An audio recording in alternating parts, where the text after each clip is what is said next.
Bismillahirrahmanirrahim. Alhamdulillah wa kafa billah wassalatu wassalamu ala Rasulillah wa ala alihi washabihi wa man walah. Assalamualaikum warahmatullahi wabarakatuh. Segala puji milik Allah Subhanahu wa taala yang telah menjadikan kita sebagai hamba-Nya, dan menjadi hamba Allah Taala itu merupakan salah satu nikmat yang sangat besar di sisi Allah Subhanahu wa taala. Segala puji bagi Allah SWT yang telah bagi kita banyak nikmat. Nikmat yang kita minta Allah Subhanahu wa taala, dan juga nikmat yang kita tidak minta Allah Subhanahu wa taala. Walau bagaimanapun dia memberi juga pada kita kerana sifat dia yang maha mengetahui.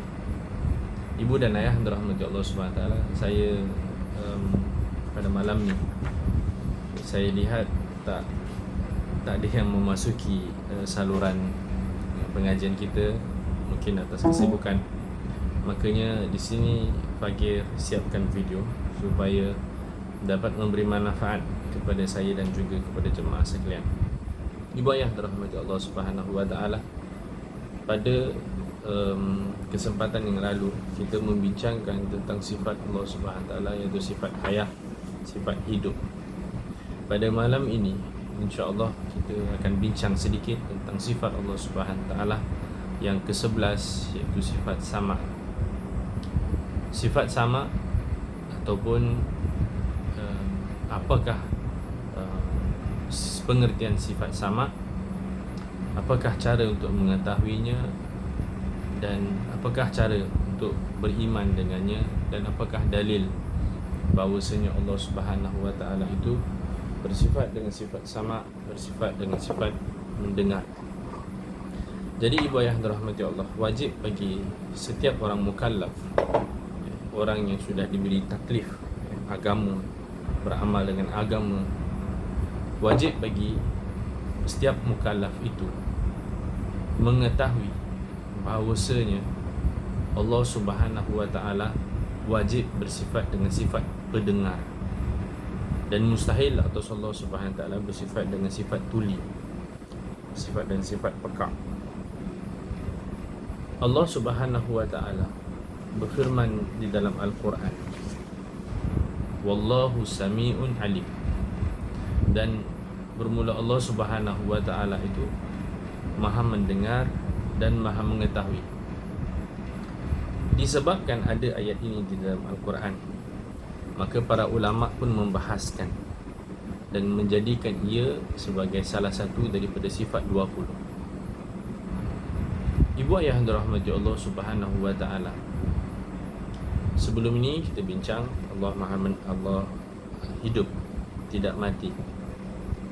Jadi kesinambungan kepada kehidupan, salah satu nikmat yang besar yang Allah SWT bagi kepada kita, hamba-hambanya, ialah nikmat mendengar.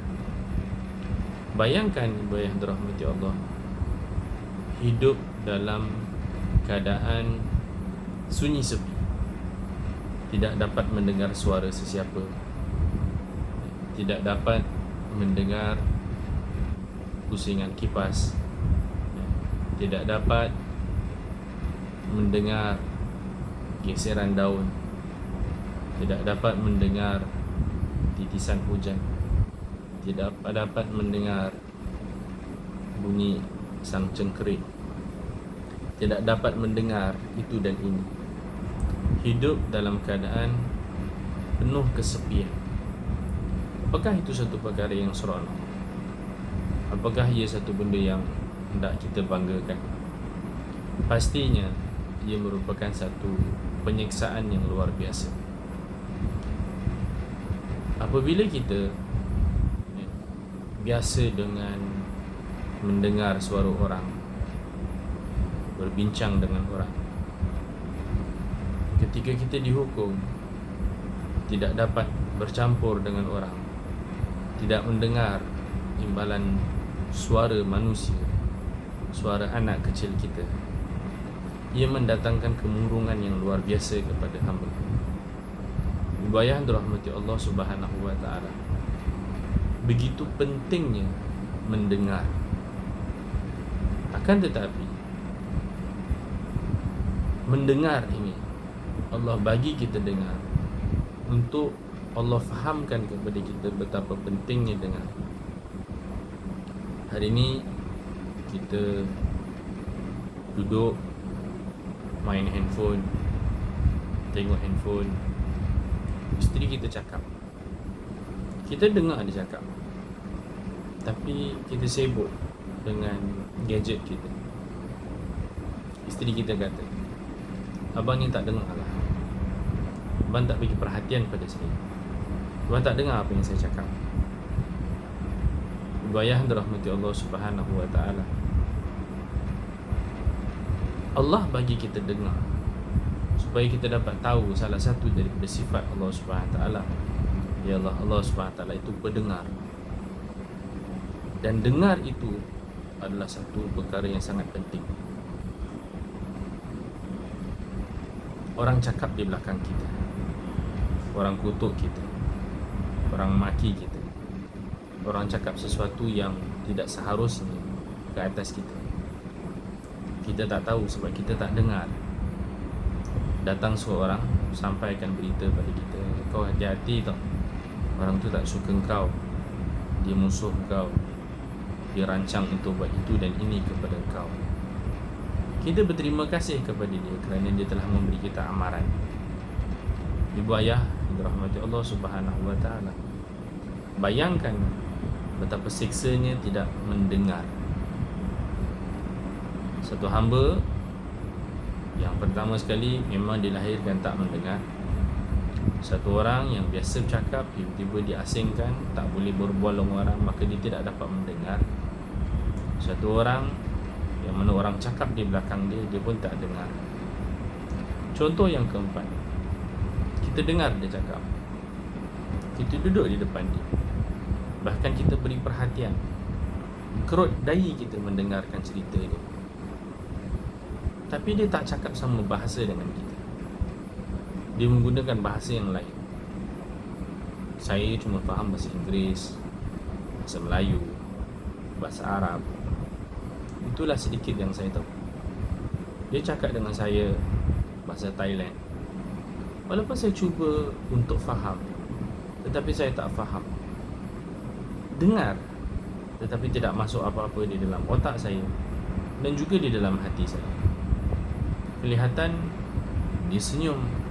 Apakah dia maki aku atau dia puji aku? Ibu dan ayah dirahmati Allah Subhanahu wa ta'ala, 4 contoh yang saya bagi contoh tadi. Contoh yang seterusnya, burung berkicauan. Burung berkicauan, apa yang dia cakapkan? Dia cakap dengan kita atau dia cakap dengan teman dia? Apa yang dibahaskan antara burung tersebut? Teringin nak tahu. Begitulah keadaan kita hamba Allah yang bersifat dengan sifat lemah. Maha suci Allah Subhanahu wa ta'ala, Sami'un Alim, dia mendengar dan dia mengetahui. Dengar Allah Subhanahu wa ta'ala, dengar tanpa ada alat pendengaran. Kita dengar berhajat kepada telinga, kita dengar berhajat kepada handphone. Ibu ayah dirahmati Allah, Allah mendengar tetapi tidak dengan perantaraan alat seperti telinga dan lain-lain lagi. Maha suci Allah Subhanahu wa ta'ala. Inilah pentingnya kita mempelajari ilmu tauhid untuk mengenali Tuhan kita, Sang yang menciptakan kita, Sang yang sangat mendengar akan keluhan hati kita. Dia tidak mendengar dengan pengantaraan makhluk-makhluk dia. Di dalam hadis beritahu, bila mana satu orang hamba Allah berdoa, doanya diangkat ke atas, ke langit, dipersembahkan kepada Allah Subhanahu wa ta'ala. Siapa yang mengangkatnya? Para malaikat alaihi wassalatu wassalam yang mengangkatnya. Apakah malaikat berhajat? Apakah Allah berhajat? kepada para malaikat untuk mengangkat doa-doa kita. Tidak. Sebelum doa kita diucapkan oleh kita, Allah sudah mengetahui segala keperluan dan kemahuan kita. Sebelum kita angkat tangan dan berdoa, Allah sudah tahu. Sang bayi yang tidak mengangkat tangan untuk berdoa, Allah mengetahui apa yang dia katakan. Allah faham, Allah mengerti. Jadi yang pertama, ibu ayah dirahmati Allah, Allah Subhanahu wa taala Sami'un Alim. Allah Subhanahu wa taala bersifat dengan sifat Maha melihat, Maha mendengar, Maha mendengar.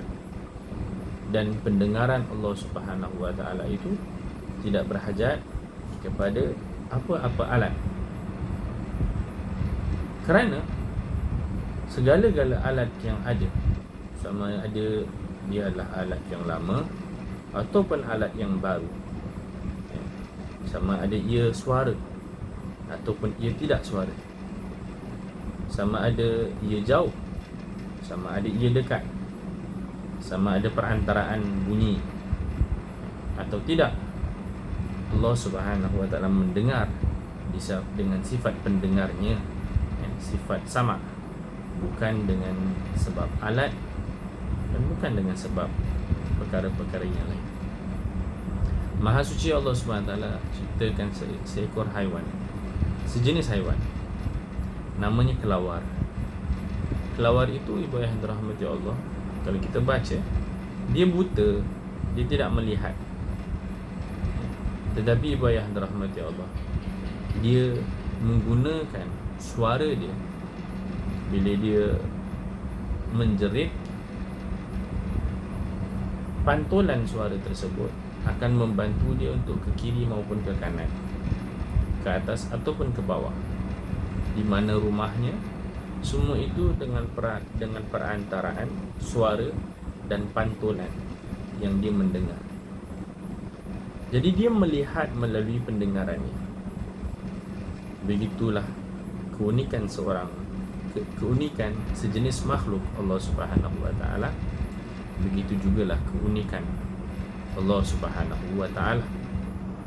Allah Subhanahu wa taala bukan semata mendengar, bahkan dia melihat segala suara-suara kita. Segala suara-suara bukan sekadar didengari, akan tetapi Allah SWT juga melihat akan segala-gala suara tersebut. Suara yang keluar daripada para ciptaan Allah Subhanahu wa taala, semua makhluk-makhluk Allah dapat dengar dan Allah dapat melihat segala suara. Begitulah ibu ayah dirahmati Allah Subhanahu wa taala. Hebatnya Allah Subhanahu wa taala yang bersifat dengan sifat pendengar. Ibu ayah dirahmati Allah, Nabi Muhammad sallallahu alaihi wasallam bersabda, "Lamma marra bi unasin tasquna wa yad'una Allah jahran faqala ya ayyuhan nas arbi'u ala anfusikum ay amhilu 'alayha fa innakum lam tad'u asamma wala a'ma wa innama tad'una sami'an basiran." Bersabda baginda sallallahu alaihi wasallam, satu ketika Nabi melalui sekumpulan orang ramai yang berdoa supaya Allah menurunkan hujan, dan mereka berdoa dengan suara yang kuat. Kadang-kadang ibu ayah dirahmati Allah, kita nak minta, kita doa dengan kuat, ya Allah. Ini berlaku di zaman Rasulullah. Apa kata baginda Muhammad sallallahu alaihi wasallam? Nabi bersabda, "Wahai manusia, tenangkanlah diri kamu." Maksud doa pelan-pelan. Tak payah nak jerit-jerit, tak payah nak kecoh-kecoh. Sesungguhnya kamu tidak berdoa kepada yang tuli, ataupun kamu tidak berdoa kepada yang buta, tetapi kamu berdoa kepada Allah yang maha mendengar lagi maha melihat. Jadi ibadah dirahmati Allah SWT tadi merupakan dalil naqli, ini dalil Al-Quran dan dalil hadis yang menceritakan tentang sifat Allah Subhanahu wa taala, yakni sifat sama. Maha suci Allah Subhanahu wa taala yang menciptakan kita dengan pendengaran, dengan kita boleh mendengar, tapi dengarnya kita ada tempoh masa. Waktu kita tidur, kita tak mungkin boleh dengar. Kalau kita dengar, maknanya kita jaga. Ibadah dirahmati Allah, di sebalik dinding tak mungkin kita boleh dengar. Bisikan teman kita, bila dia berbisik, kita juga tak dapat dengar. Ibu ayah dirahmati Allah SWT, maha suci Allah SWT, yang tidak terkena seperti kita. Sekarang ni kita muda, 30, 40, bahkan bila dah masuk 40, saya perasan kadang-kadang tak dengar. Orang cakap kadang-kadang tak dengar. Ayah kita dah tua, dia tak dengar. Kita kalau bisik-bisik, memang dia tak dengar. Maha suci Allah SWT, yang mana pendengarannya tidak terluput ibu dan ayah dirahmati Allah, dan tidak terkecuali dalam apa jua keadaan. Itulah Allah, wa huwa sami'un basir.